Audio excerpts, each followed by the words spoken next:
Lubog ka sa utang. Alam niyo po ba ang ilan sa mga nagiging dahilan kung bakit lagi minamalas at nalulubog sa mga pagkakautang? Lagi na lang may problema tungkol sa usapin ng pera or kaya po ay napakalap na swerte. Maaaring mali ang nilalagyan ninyo ng sapatos.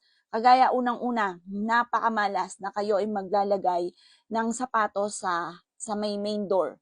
Yung bang tipo na nakaharang doon pagbukas ninyo ay hindi nyo mabuksan-buksan ang main door dahil nga po ang dami mga stepin sa labas or sa loob, malas po yan.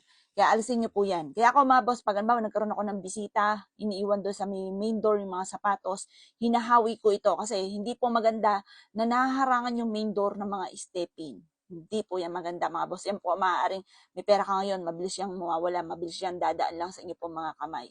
Ngayon pa mga boss, napakamalas din kung sa kusina ninyo inilalagay ang mga stepin ninyo or sapatos po ninyo.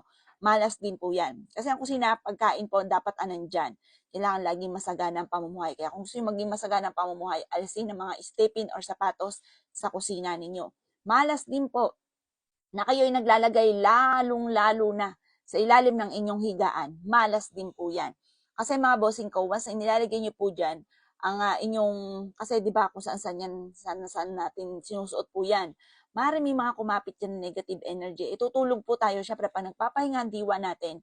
Ngayon po, yung diwa natin, nagpapahinga po siya, maaaring kumapit kagad sa atin yan kapag po halimbawa tayo po ay nagpapahinga. Kasi yan, syempre, malas po yan, traidor po yan, yung mga negative na yan.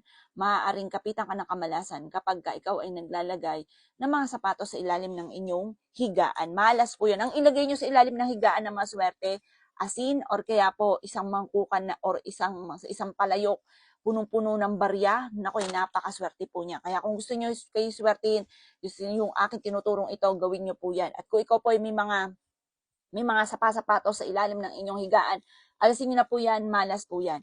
Malas din mga bossing ko, ang paglalagay ng sapatos sa may hagdan. Marami akong nakitaan ng ganyan. Naku, malas po yan. Sa hagdan, marami meaning po yan kasi yan po ay may hangganan. Di ba ang hagdan putol-putol? Malas po yun.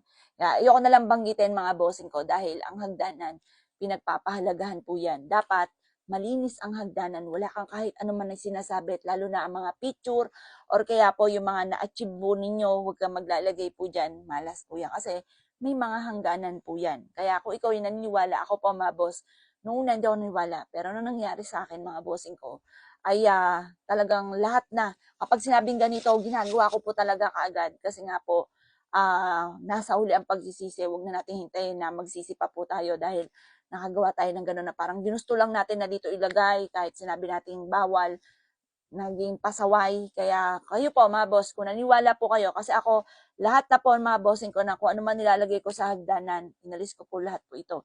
Kailangan malinis ang hagdanan. Malaya ka na parang pintuan na main door, malayo mo mabubuksan. Ito naman, malaya kang makakaakyat nang walang kahit anuman ng mga balakid. Yan po yung isa rin sa mga nagiging dahilan kung bakit nagkakaroon ng maraming balakid sa buhay mga boss.